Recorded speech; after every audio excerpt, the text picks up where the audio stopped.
Kimi g'ami yo'q? Kimi g'ami yo'q? Boyda ham, kambag'alda ham g'ami bor. Kambag'al qarzni to'lolmay g'amda bo'lsa, boy haqini undira olmay g'amda. To'g'rimi? Rasululloh aytdilar, men sizga shunday bir kalimalarni o'rgataymi? Agar ularda aytsangiz, Alloh g'amlaringizni ko'taradi, qarzlaringizni uzadi.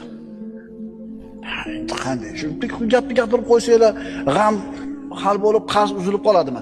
O'shuning uchun biz odamlarga bu zikrlarda foydasi yo'q-da.